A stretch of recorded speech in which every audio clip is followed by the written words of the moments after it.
Assalamualaikum warahmatullahi wabarakatuh. Bagaimana kabarnya anak-anak kelas 9? Semoga kabarnya baik-baik semua, sehat semua. Gimana hasilnya PTS kemarin? Pasti ada yang mendapatkan nilai yang bagus dan ada yang mendapatkan nilai jelek. Yang mendapatkan nilai bagus tetap giat belajar. Yang mendapatkan nilai kurang bagus tetap semangat belajar. Di sini Ustazah akan melanjutkan bab 12 yang berjudul menelusuri tradisi Islam di Nusantara. 1. Tradisi Nusantara sebelum Islam. Sebelum Islam masuk dan berkembang di Nusantara, masyarakat telah memiliki keragaman budaya dan tradisi. Bahkan sebelum agama Hindu-Buddha masuk ke Indonesia, masyarakat telah memiliki kepercayaan kepada benda-benda alam dan roh nenek moyang. Jadi itu ya, sebelum Hindu-Buddha masuk ke Indonesia itu sudah mengenal kepercayaan benda-benda alam.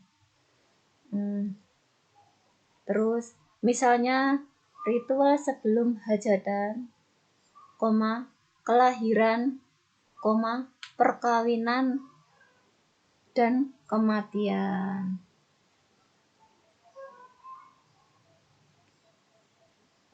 Terus tradisi ini turun-temurun ya. Tradisi ini turun-temurun mereka lakukan dari satu ke generasi berikutnya. Terus masuknya agama Hindu-Buddha ke Indonesia tidak menyebabkan tradisi-tradisi tersebut musnah, justru makin tumbuh dan berkembang. Jadi masuknya agama Hindu-Buddha ke Indonesia itu tradisinya semakin kuat, malah semakin berkembang. Pengaruh kebudayaan Hindu-Buddha dalam kebudayaan Indonesia. Misalnya, tampak pada seni rupa dan seni ukir ini terlihat pada relief dinding-dinding candi. Jadi di candi-candi itu ada seni rupanya, ada seni ukirnya. Terus pengaruh kebudayaan Hindu-Buddha juga tampak pada seni bangunan, misalnya pada bentuk bangunan candi. Terus di India, candi merupakan kuil untuk memuja para dewa dengan bentuk stupa. Jadi kalau di India sana itu bentuk bangunan candi itu untuk memuja para dewa dengan bentuk stupa. Di Indonesia, candi sebagai tempat pemujaan, berfungsi sebagai makam raja atau untuk tempat menyimpan abu jenazah raja yang telah meninggal. Jadi di Indonesia dan di India itu sudah beda ya manfaatnya candi itu udah beda. Kalau di India tadi kan buat memuja para dewa. Kalau di Indonesia itu untuk menyimpan abu jenazah raja yang telah meninggal. Di atas makam sang raja biasanya didirikan patung raja yang mirip dengan dewa yang dipujanya. Hal ini sebagai perpaduan antara fungsi candi di India dan tradisi pemakaman dan pemujaan roh nenek moyang di Indonesia. Akibatnya, bentuk bangunan candi di Indonesia pada umumnya adalah punden berundak, yaitu bangunan tempat pemujaan roh nenek moyang. Contohnya Candi Borobudur. Anak-anak sudah sana belum ke Candi Borobudur? Nah, itu kan bentuknya kan punden berundak. seperti bertumpuk-tumpuk gitu ya. Selanjutnya, 2. Akulturasi budaya Islam. Sebelum melanjutkan materi, akulturasi merupakan proses pencampuran antara unsur kebudayaan yang satu dengan kebudayaan yang lain, sehingga terbentuk kebudayaan yang baru tanpa menghilangkan sama sekali ciri khas masing-masing kebudayaan yang lama. Itu artinya akulturasi. Islam sesungguhnya membuka diri terhadap budaya-budaya dari luar Islam. Islam mempersilahkan siapapun untuk berpendapat, mengemukakan ide dan gagasan ataupun menciptakan budaya-budaya tertentu.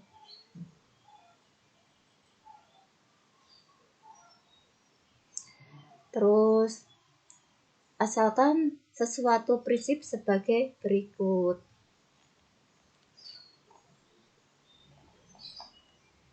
A. Tidak melanggar ketentuan hukum halal haram. B. Mendatangkan maslahat. Maslahat itu apa? Kebaikan. Dan tidak menimbulkan mafsadat. Maksudnya apa? Kerusakan. C. Sesuai dengan prinsip al-wala. Maksudnya kecintaan yang hanya kepada Allah Subhanahu wa taala dan apa saja yang dicintai Allah Subhanahu wa taala. Dan al-bara. Maksudnya berlepas diri dan membenci dari apa saja yang dibenci oleh Allah Subhanahu wa taala.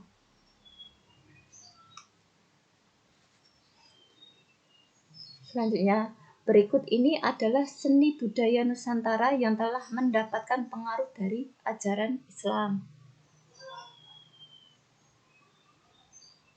1. Nama-nama bulan dalam penanggalan Jawa. Di sini ada nama bulan dalam Islam dan nama bulan dalam penanggalan Jawa. Karena apa? Yaitu pengaruh dari ajaran Islam. Seni budaya Nusantara yang telah mendapatkan pengaruh dari ajaran Islam. Muharram itu dalam nama bulan dalam Islam ya. Terus nama bulan dalam penanggalan Jawa itu namanya Suro. Terus selanjutnya Safar. Nama bulan dalam penanggalan Jawa jadi Safar. Terus Rabiul Awal. Nama bulan dalam penanggalan Jawa jadi Mulut. Rabiul Akhir jadi apa? Ba'da Mulut. Jumadil Awal. Nama bulan dalam penanggalan Jawa jadi Jumadil Awal. Jumadil Akhir. Nama bulan dalam penanggalan Jawa Jumadil Akhir. Terus Rajab. Nama bulan dalam penanggalan Jawa menjadi Rajab. Itu ya, itu seni budaya Nusantara yang telah mendapatkan pengaruh dari ajaran Islam. Dan lain-lain ya. Sebenarnya ada 12. Anak-anak bisa membuka kembali di buku paketnya halaman 241. 2. Seni bangunan masjid. Wujud akulturasi terlihat dalam bangunan masjid kuno, yaitu dilihat dari bentuk bangunan, menara, dan letak masjid. Kebanyakan bentuk bangunan masjid di Indonesia, terutama Jawa, terbentuk seperti pendopo yang berbentuk bujur sangkar. Selain itu juga ada atap masjid berbentuk tumpang. Itu ya. Itu apa? Masjid kuno.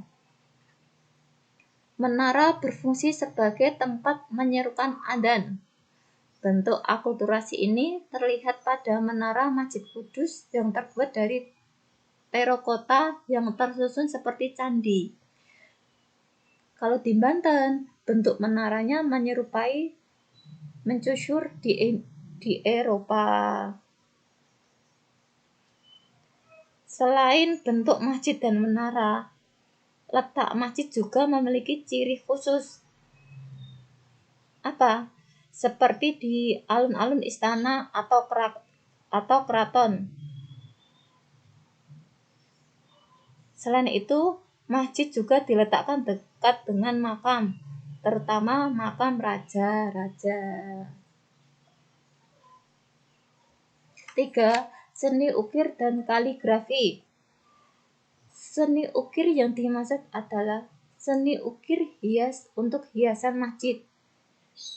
Jadi seni ukir itu untuk apa? Hiasan masjid ya.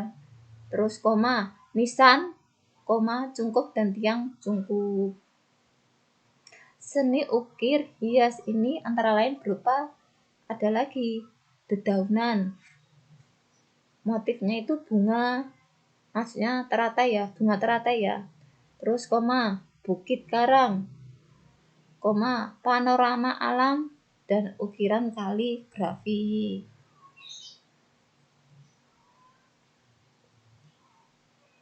Terus kaligrafi adalah seni menulis indah dengan merangkai huruf-huruf Arab atau ayat suci Al-Quran.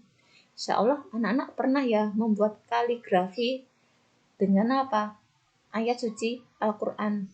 Bismillah, Allahu Akbar. Nah, itu bisa dibuat dengan apa? Kaligrafi. Menulis indah dengan merangkai huruf-huruf Arab. Terus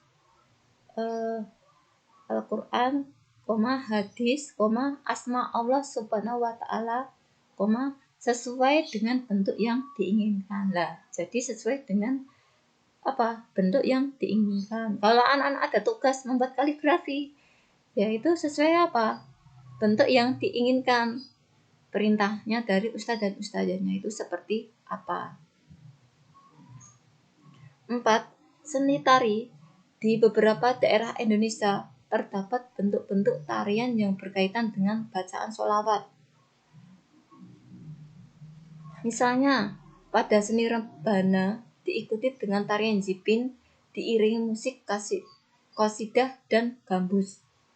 Anak-anak pasti pernah melihat kan atau pernah mendengar seni rebana yang diiringi dengan musik qasidah dan gambus. Biasanya di pernikahan itu terkadang ada seni rebananya itu ada, tapi ya tergantung, tapi langka ya. Terus kalau tarian jipin itu apa? Diperagakan dengan gerak tubuh yang indah dan lincah.